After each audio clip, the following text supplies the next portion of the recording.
So American Gods. Yes. Tell us, for any viewers that haven't seen it, how would you describe it in 30 seconds or less? It just can't be done.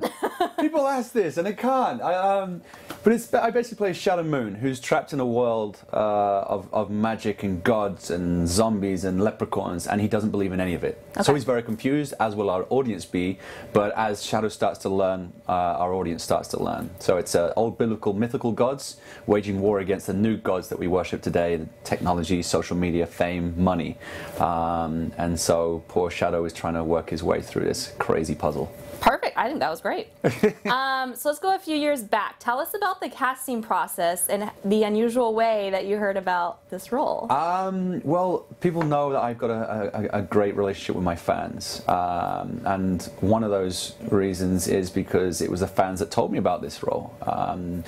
Stars put out on social media #casting Shadow. They wanted to ask the fans of this famous Neil Gaiman book that was written in 2001, who do they want to be their lead, their Shadow Moon, because they've lived with it for 16 years, and so they started throwing names forward. My name started kind of rising to the top, and that's when it spiked on my social media, and I started to take an interest. I was like, what is this? What's American Gods? Who is Neil Gaiman? I was under a rock. Terrible.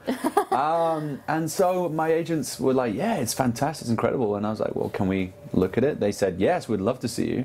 And that kind of huge monster audition process of 16 tapes and 5 months working through it with Brian Fuller, Michael Green, who are our showrunners and creators in season 1. But we got there in the end. You know, it was a big process because Shadow Moon really does go through a really crazy roller coaster of emotions, and they wanted to find an actor who was able to kind of manage that vehicle, because he literally is the universal punch bag, spiritually, physically, emotionally, and he really goes through it. So I guess it was like the fans knew. It was like American Idol. Yeah. It was like every week was a different audition. It was like a happy scene, a sad scene, an angry scene, a Mr. Wednesday scene, a Laura scene, a love scene. So you were just kind of going through the gambit of emotions to figure it out. But that's as I started to realize how big this book was and how big this show was going to be. What can you tease us about the rest of the season?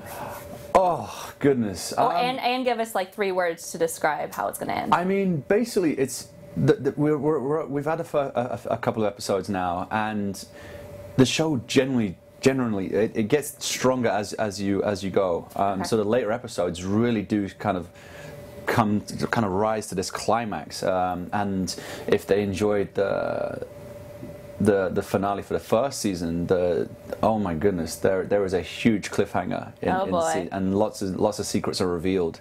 Okay. As Shadow's been kind of hidden away in the dark and doesn't know many things that are going around him. Okay. All of a sudden he starts to figure stuff out, and we're going to let our audience figure things out, and when that hits, it's going to be mind-blowing for our fans. So, nice.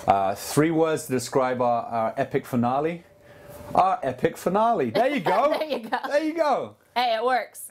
If you love that video, you're going to love everything on the Access YouTube channel. So hit the subscribe button. You can thank me later. Hit it. Now. Thanks.